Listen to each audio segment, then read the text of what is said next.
नित्याय परमात्मने बलभद्र सुभद्राभ्यां जगन्नाथायते नमः। अचिंत्य व्यक्त रूपाय निर्गुणाय गुणात्मने समस्त जगदाधार मूर्तये ब्रह्मणे नमः। कक्षा में स्वागत है सभी का। जैसे हम लोग पूर्व कक्षा में भी चर्चा कर रहे थे और लगभग 7 दिन 8 दिन हो गया है कक्षा बंद हुआ है।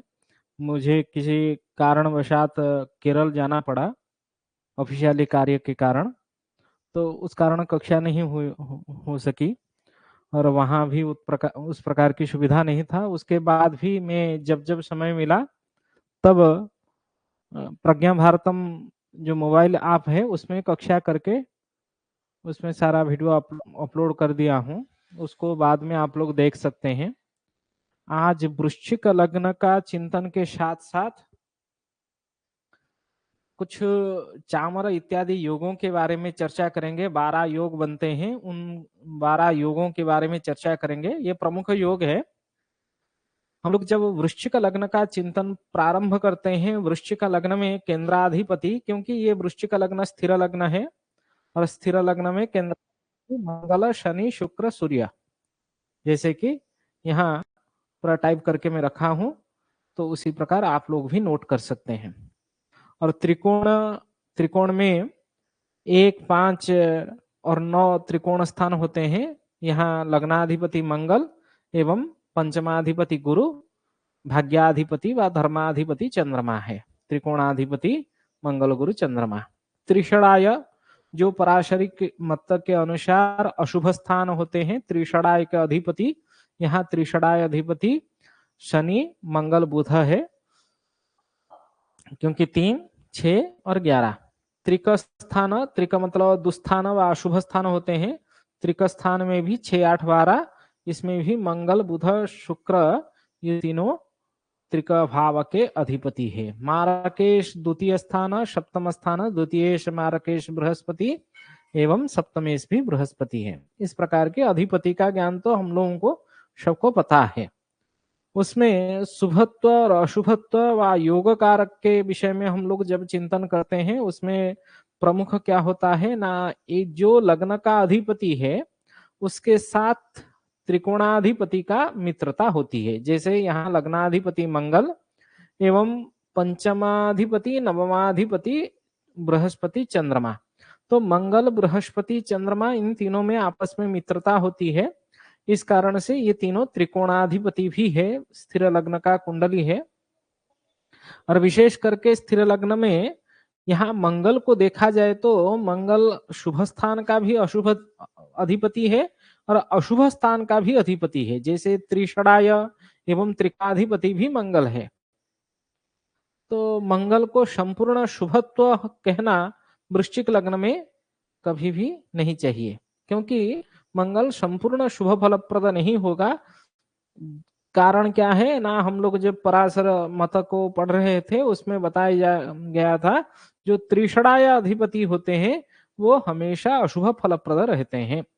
तो मंगल त्रिषणाय है, उसके साथ साथ त्रिक भाव का भी अधिपति है।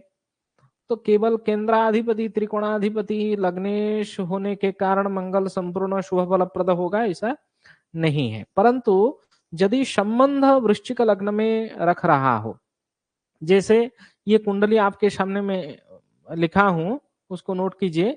बृहस्पति बैठा है लग्न में और मंगल बैठा है पंचम स्थान में एवं चंद्रमा बैठा है एकादश भाव में।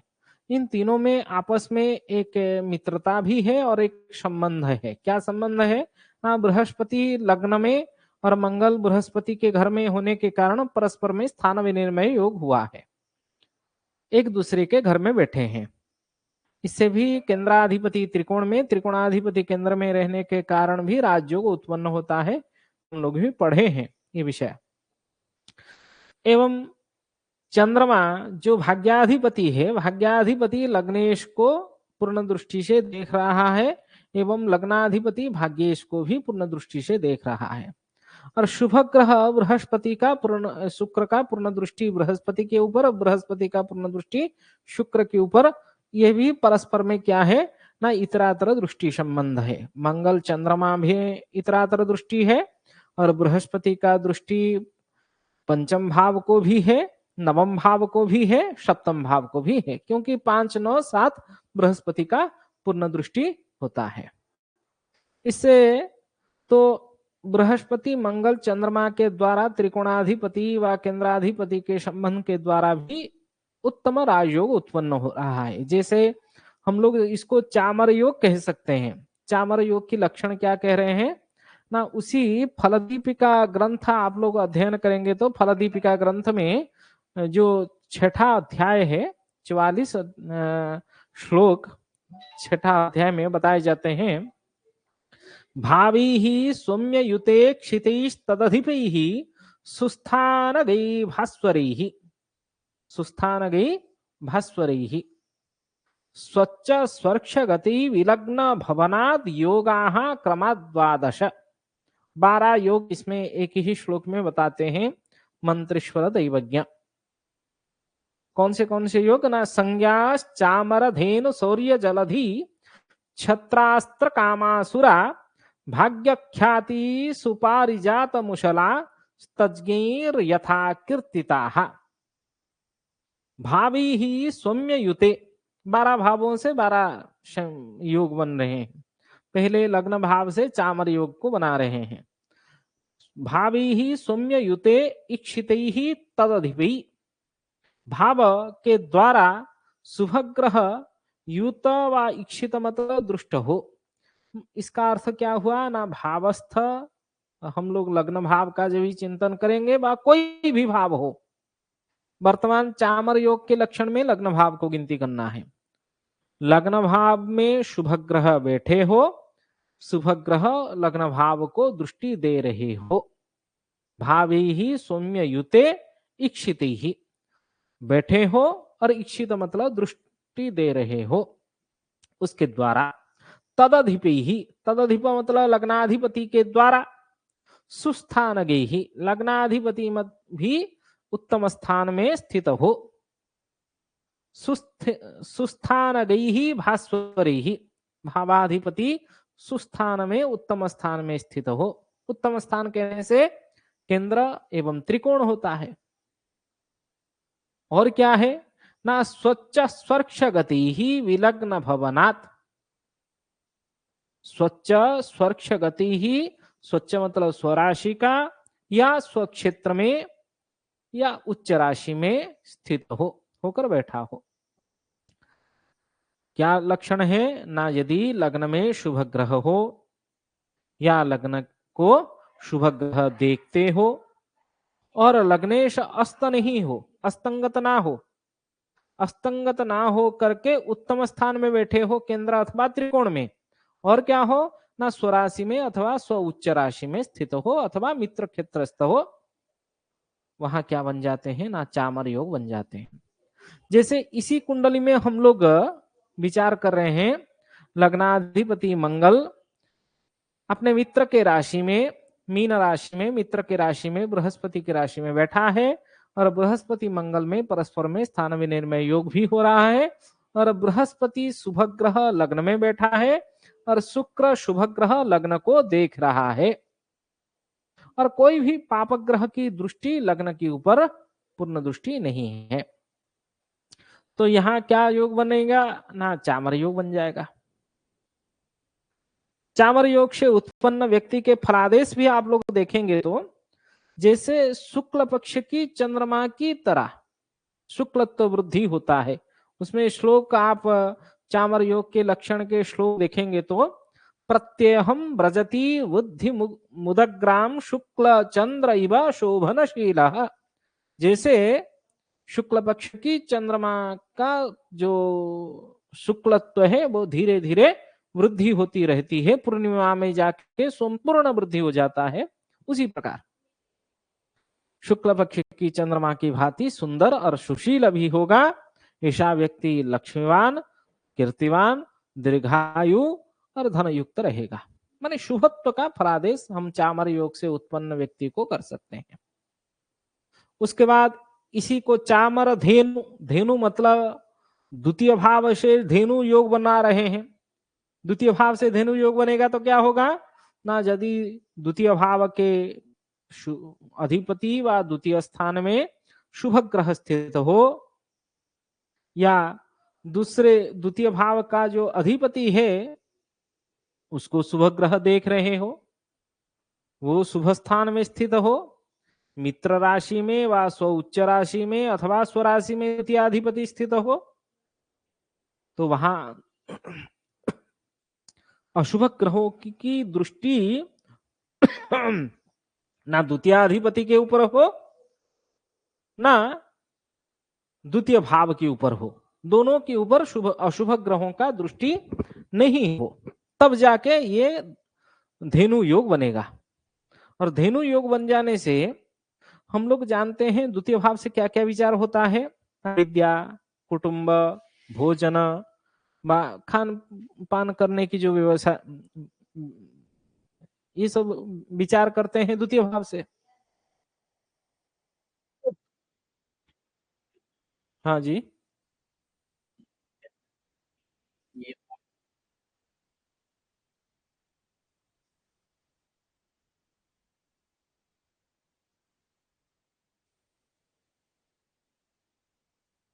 हम्म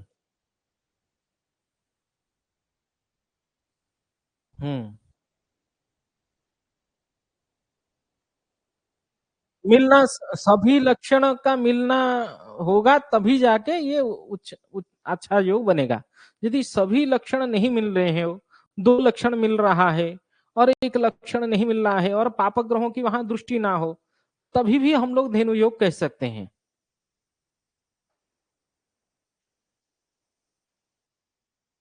हाँ हाँ, फल में न्यूनता होगी।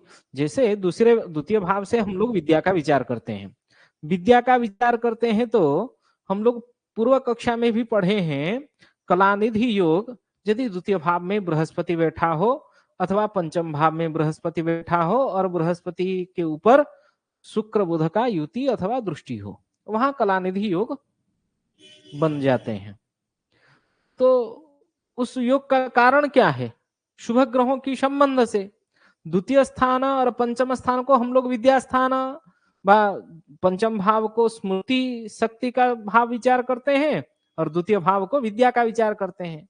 व कुटुंब, क्योंकि कुटुंब सुख भी प्राप्त होता है व्यक्ति को, कई सारे कुटुंब से भी युक्त रहता है व्यक्ति, है ना।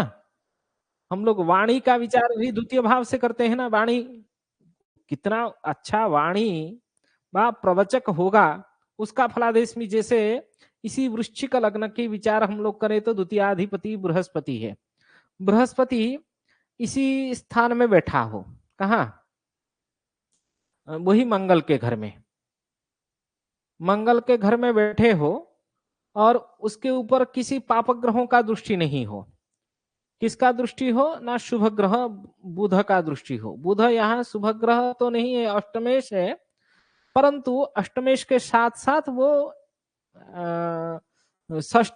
एकादश भाव का अधिपति है।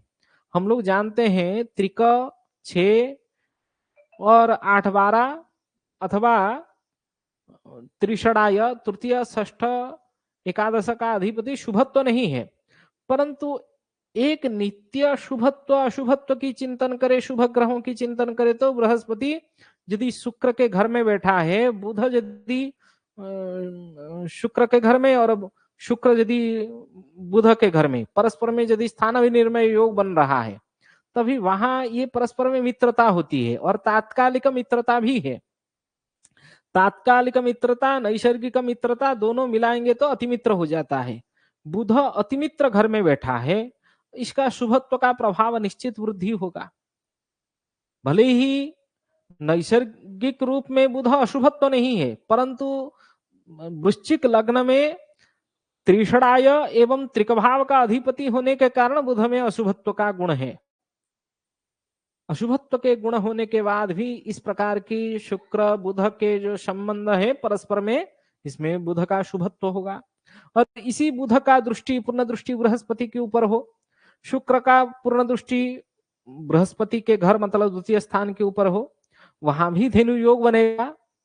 उससे भी व्यक्ति का वाणी वृद्धि होगी, विद्या वृद्धि होगी, किसी भी कलाओं में निपुण होगा व्यक्ति, किसी प्रकार भी किसी प्रकार की वाणी जनित कर्म कर्म भी कर सकता है, वकालत इत्यादि विद्या में पारंगत होगा, क्योंकि वाणी स्थान से भी हम लोग वाणी कारक ग्रह बुध एवं प्रवचक ग्रह बृहस्पति एवं वाणी स्थान स्थान जो द्वितीय भाव, इन तीनों का जब कॉम्बिनेशन हो जाए तो वाणी जनित कर्म से उसको धन प्राप्ति होने की संभावना हम लोग फलादेश में करेंगे।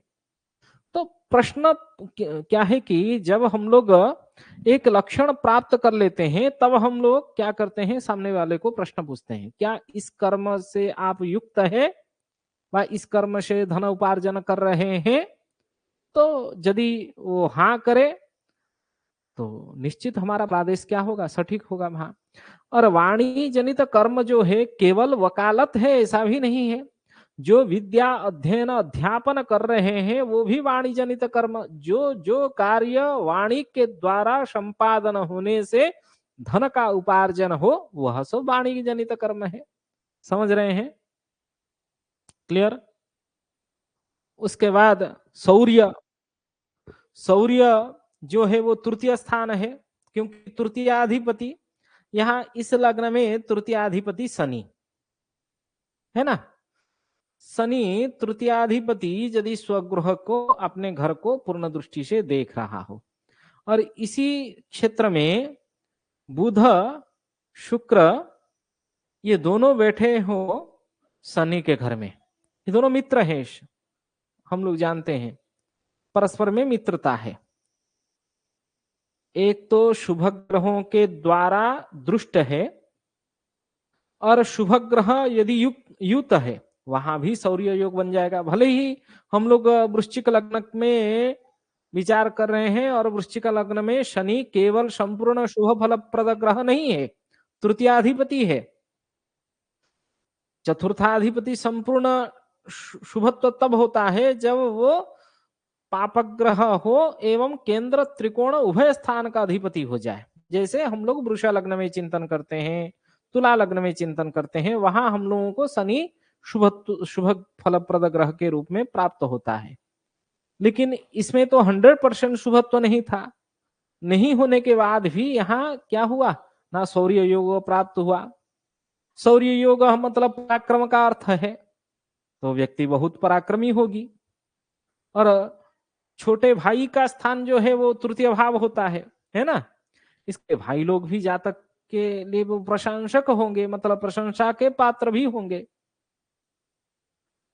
तो भाई बहन पराक्रम ये संबंधी सारे संपूर्ण सुख उसको प्राप्त होगा, स्वयं भी बहुत यशस्वी होगा और राज्य कार्य में भी लिप्त होगा एवं उसी राज कार्य के द्वारा धन सम्मान ये सब प्राप्त करेगा। चतुर्थ स्थान, चतुर्थ स्थान से जलधि योग, क्योंकि मैं क्रम से उसको टाइप करके लिख दिया हूं इसीलिए। संज्ञा चामर धेनु शौर्य जलधि छत्रास्त्र कामासुरा भाग्य ख्याति सुपारिजात मुसला स्तज्ञीर यथा कीर्तिता। इसमें जलधि चतुर्थ भाव, हम लोग चतुर्थ भाव से क्या क्या विचार किया जाता है हम लोगों को पता है। अंबु स्थान कहने से दशम स्थान, परंतु जो मंत्रेश्वर दैवज्ञ विचार कर रहे हैं चतुर्थ भाव से जलधि अथवा समुद्र योग को उत्पन्न व विचार करवा रहे हैं।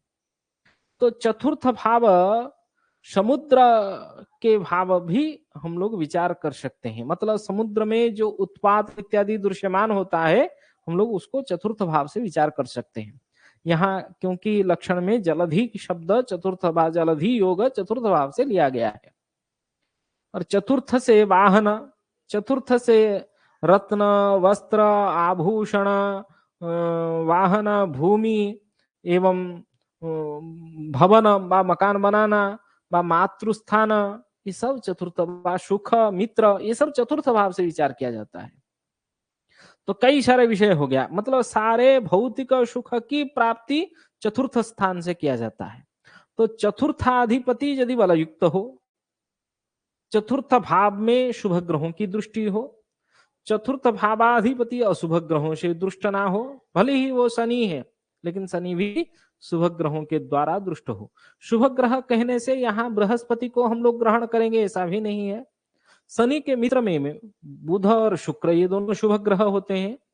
तो ये तीनों का, शनि बुध शुक्र, इन तीनों का परस्पर में युति, दृष्टि अथवा किसी प्रकार की वृश्चिक लग्न में संबंध हो, वहां भी हम लोग क्या विचार कर सकते हैं, शुभत्व का विचार कर सकते हैं। जैसे अभी हम लोग विचार कर रहे थे तृतीय भाव के लिए, उसी प्रकार चेंज कर लो। सिंह लग्न में शनि एवं सिंह राशि में शनि एवं बुध शुक्र ये दोनों यदि कुंभ राशि में स्थित हो, इस प्रकार की और किसी भी ग्रहों का दृष्टि यहां नहीं हो, तभी ये योग बन जाएगा। समझे? यहां हम लोगों को एक भावाधि योग हम लोग पूर्व कक्षा में पढ़े हैं, जैसे लग्नाधि योग, चंद्राधि योग, भावाधि योग भी पढ़े हैं। किसी भी भाव से जब हम लोग फलादेश कर रहे हैं, उससे 6, 7, 8वें स्थान को हम लोग निश्चित रूप में देखते हैं। षष्ठ भाव में, सप्तम भाव में, अष्टम भाव में, किसी भी भाव से इन तीनों भाव में यदि पापक ग्रह स्थित हो, तभी वह भावाधि योग पापत्व का प्रभावी हो जाता है। यदि शुभ ग्रह स्थित हो, वहां निश्चित भावाधि योग क्या है, शुभत्व का हो जाता है। जिस प्रकार अभी हम लोग इसी वृश्चिक लग्न में चिंतन करें, ये बृहस्पति बैठा है कर्क राशि में उच्चस्थ होके, चंद्र बैठा है कन्या राशि में, और शनि जो चतुर्थाधिपति शनि वो अपने सप्तम भाव में, दशम स्थान में, दशम भाव में अपने से सप्तम भाव में बैठा है, सप्तम स्थान में बैठा है, सिंह राशि में बैठा है। शनि का पूर्ण दृष्टि शुक्र बुध के ऊपर और शुक्र बुध का पूर्ण दृष्टि शनि के ऊपर।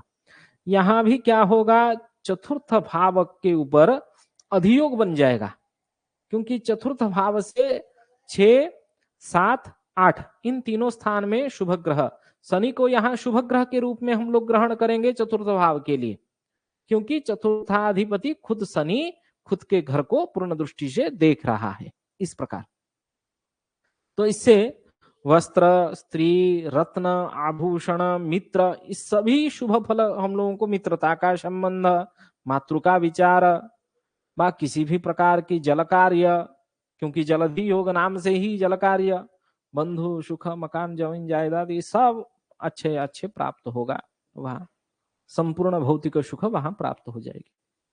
समझ गए? छत्र योग, छत्र योग पंचम भाव से विचार कर रहे हैं। छत्र पंचम भाव से, और पंचम स्थान बृहस्पति का स्थान है वृश्चिक लग्न में। इसी प्रकार आप लक्षण के हिसाब से कुंडली बना देंगे। वही विचार है, यदि पंचम भाव में शुभ ग्रह हो या पंचम भाव को शुभ ग्रह देख रहे हो, पंचमाधिपति स्व राशि में अथवा उच्च राशि में अथवा अपने मित्र राशि में स्थित हो, पंचम भाव के ऊपर पापक ग्रहों की दृष्टि ना हो, तभी जाके क्या बनेंगे ना, छत्र योग बनेंगे। एक एक लक्षण के साथ आप 12 कुंडली, एक ही लग्न में 12 कुंडली बना सकते हैं। चामर योग की माने वृश्चिक लग्न लिए, वृश्चिक लग्न में मुषा योग तक 12 कुंडली आप बना लेंगे। तो बना लेंगे तो उससे क्या होगा, एक अभ्यास हो जाएगा दिमाग में पूरा। ये 12 योग जैसे हम लोग सांख्य योग तुरंत पता कर लेते हैं तो उसमें फलादेश निकल जाता है, उसी प्रकार की यहाँ बात है। और यहाँ नाम से भी आप लोग देख सकते हैं क्या है, लक्षण को एक नजर दे सकते हैं। जैसे अस्त्र योग, षष्ठ भाव से अस्त्र योग बना रहे हैं, क्योंकि षष्ठ भाव शत्रु का होता है, और शत्रु अस्त्र संचालन से शत्रुता वृद्धि होती है। अस्त्र योग का लक्षण भी वैसा है। जातक अस्त्र योग में हम लोग जानते हैं, वहां षष्ठ स्थान में जब शुभ ग्रहों का प्रभाव होगा, वो कॉम्पिटिटिव एग्जाम में फाइट करके जीत जाता है, क्योंकि शत्रु विजयी स्थान है, वो उसको सौभाग्य प्राप्त हो जाता है। कैसे प्राप्त होगा ना, षष्ठ भाव में शुभ ग्रह हो, षष्ठ भाव के ऊपर शुभ ग्रह के दृष्टि हो, षष्ठाधिपति भी शुभ क्षेत्र में बैठे हो और शुभ ग्रहों से दृष्ट हो, किसी भी पाप ग्रहों से दृष्ट नहीं हो, वहां जाके छत्र योग बनेगा। राजा व शत्रुओं की विजयी, इस प्रकार लक्षण है। ठीक है। पंचम भाव संतान, जैसे छत्र योग में संतान का विचार हम लोग करेंगे, मंत्र यंत्र तंत्र स्मृति शक्ति का स्थान है, वो सारा विचार हम लोग एक एक करके कर सकते हैं वहां कंप्लीट। षष्ठ स्थान का कारक ग्रह भी मंगल है। वृश्चिक लग्न में यहाँ षष्ठेश भी मंगल है, क्योंकि षष्ठ भाव का कारक कौन है? मंगल है। तो इसमें दोनों मंगल हो और शनि से प्रभावित हो जाए, इसी वृश्चिक लग्न में थोड़ा सा नेगेटिव भी विचार हम लोग कर सकते हैं। यदि शनि मंगल इन दोनों में परस्पर में संबंध हो, युति दृष्टि हो, जैसे हम यहाँ सूर्य को उच्चस्थ बनाए हैं, सूर्य को हटा दें, मंगल बैठ जाए नीचस्थ होके, और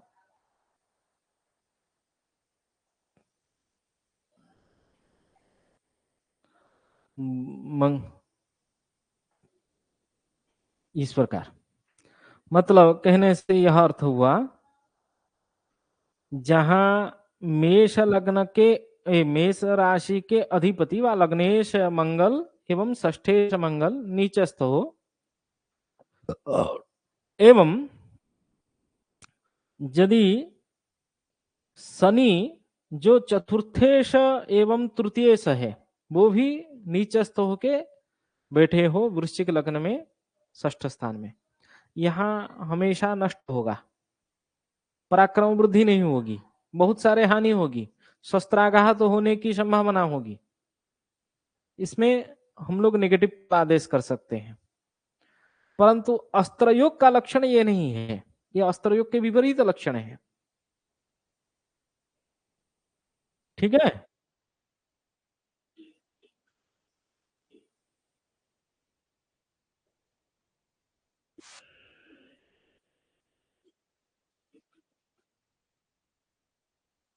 सुनिए, मंगल 28 अंश में नीचस्थ होता है ना? 28 अंश के आसपास होने से उसका, क्योंकि हम लोग जब परम नीच का प्रभाव गिनती करते हैं, कब ग्रह परम नीच होता है ना? जब ग्रह निश्चित रूप में 28 अंश के आसपास मंगल बैठ जाए, कर्क राशि में 28 अंश के आसपास बैठा, तो वहां एक आरोहण और अवरोहण का हम लोग चिंतन करते हैं। कोई नीच से उच्च की ओर ग्रह जब चलता है तब उसका बल क्या होती है? वृद्धि होती है। उच्च से जब नीच की ओर चलती है उसका बल क्या होता है? क्षय होता है। जितना बल क्षय होगा उतना फल भी माइनस में चला जाएगा।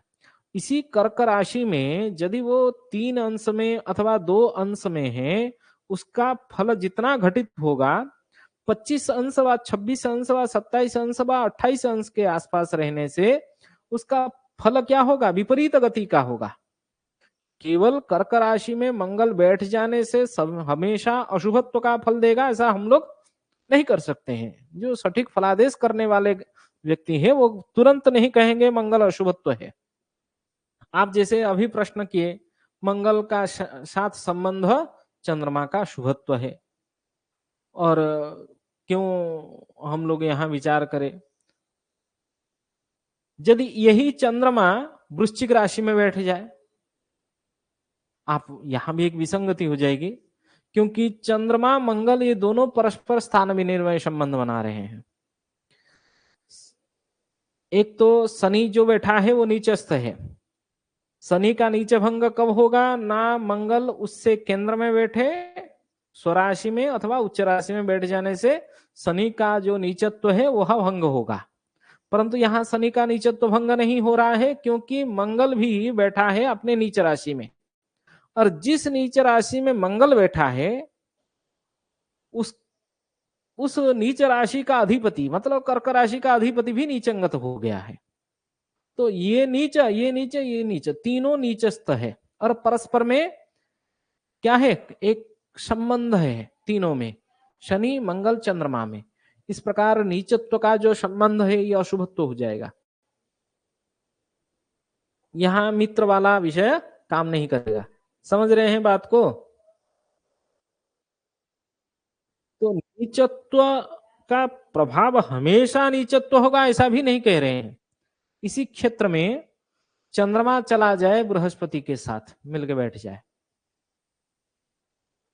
चंद्रमा मित्र क्षेत्रस्थ हो जाए, मंगल नीचस्थ है, एवं मंगल जहां नीचस्थ है उससे केंद्र स्थान में शुभ ग्रह बैठे हो, मतलब शुक्र बुध कहां बैठे हो ना, तुला राशि में, उससे चतुर्थ स्थान में शुभ ग्रह स्थित हो, और मंगल की जो अंशात्मक मान है वो 2-3 अंश व 4 अंश व 5 अंश है, मतलब परम नीच के आसपास नहीं गया है मंगल, मंगल स्पष्ट, उसमें नीचत्व का प्रभाव संपूर्ण नहीं होगा। और इधर क्या हुआ ना, शनि नीचस्थ है, बुध शुक्र का पूर्ण दृष्टि शनि के ऊपर पड़ रही है, और बुध शुक्र भले ही शुक्र व्यभाव का अधिपति, परंतु शुक्र को व्ययाधिपति होने का दोष नहीं लगता है, और व्यभाव में शुक्र जब स्थित होता है वह शुभ फलप्रद होता है, आध्यात्मिक कार्य में प्रवृत्त एवं शयन जनित सुख प्राप्ति करवाता है। यहाँ आयाधिपति व्ययाधिपति परस्पर में युति संबंध है, युति संबंध होने के बाद भी धन योग बना रहे हैं, क्योंकि धनाधिपति भाग्याधिपति के साथ मिलकर बैठा है, इससे भी धन योग बन रहा है। कहने से एक ही बिंदु से हम लोग कभी फलादेश नहीं करते हैं। तो विषय कुछ प्रसंग कुछ था, आप प्रश्न पूछ लिए तो आगे चला गया। चलिए, तो काम लक्षण, काम मतलब सप्तम भावाधिपति से काम का योग बनता है, काम योग। असुर योग अष्टम भाव से असुर योग, अष्टम स्थान में शुभ ग्रह हो एवं अष्टम भाव के ऊपर अशुभ ग्रहों की दृष्टि युति हो, तभी जाके असुर योग बन जाते हैं। ठीक है, इस प्रकार एक के बाद एक भाग्य योग नवम भाव से, ख्याति योग दशम भाव से, सुपारिजात योग एकादश भाव से, एवं मुसल योग व्यय भाव से बनते हैं। यहां देखिए व्ययाधिपति व्यस्त है, व्ययाधिपति शुक्र यदि 12वें घर में शुभ ग्रह बैठे हो, इस ग्रह को, इस घर को शुभ ग्रह देख रहे हो, यहाँ शनि शुभ ग्रह में हम लोग गिनती नहीं करेंगे, इसी स्थिति में बृहस्पति यदि शुभ ग्रह देख रहे हो, कहां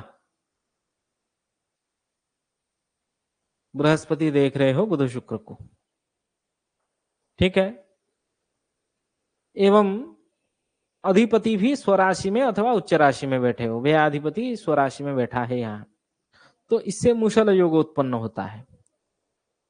मुशल योग में उत्पन्न व्यक्ति बड़ी कठिनाई से धन प्राप्ति करता है, उसका फलादेश यह है। और यहाँ व्ययाधिपति आयाधिपति दोनों एक साथ व्यवहार में होने से भी धन संपत्ति प्राप्ति होने से कठिनाई होगी। बहुत व्यय करने वाला व्यक्ति भी होता है इसमें, क्योंकि मुशल नाम से ही अशुभत्व का हम लोगों को लक्षण प्राप्त हो रहा है। मुसल योग में उत्पन्न व्यक्ति चपल भी होता है, चंचल मति का होता है, परंतु आध्यात्मिक सुख व स्वर्ग कामी व्यक्ति होता है, मतलब स्वर्ग को प्राप्त करने की उसका इच्छा रहता है, और यदि वो तपस्या व सन्यासी मार्ग में चला जाता है वो स्वर्ग को भी प्राप्त कर लेता है। मूर्ख होने के बाद भी उसमें शुभत्व का गुण भी, लक्षण भी दिखाई देता है मुसल योग में। इस प्रकार 44 वाला श्लोक आप देखेंगे तो मंत्रेश्वर दैवज्ञ का 44 से लेके 44, 45, 46 पूरा उसका फलादेश एक के बाद एक किया गया है, क्या फल घटित होगा किस योग से, सुपारिजात योग यदि होगा क्या फल होगा, और किसी भी लग्न का, हम लोग जैसे 12 लग्न का चिंतन करते आ रहे हैं, हमारे ज्योतिष शास्त्र इनेम दास जो यूट्यूब चैनल है, मैं उसमें एक एक लग्न का वीडियो अपलोड भी कर रहा हूं, इसलिए आप लोग उसको भी देखें और देख के अभ्यास कर लें। यदि और किसके मन में कोई प्रश्न हो व जिज्ञासा हो, प्रश्न करें, नहीं तो कक्षा को ही विराम देंगे। ठीक है।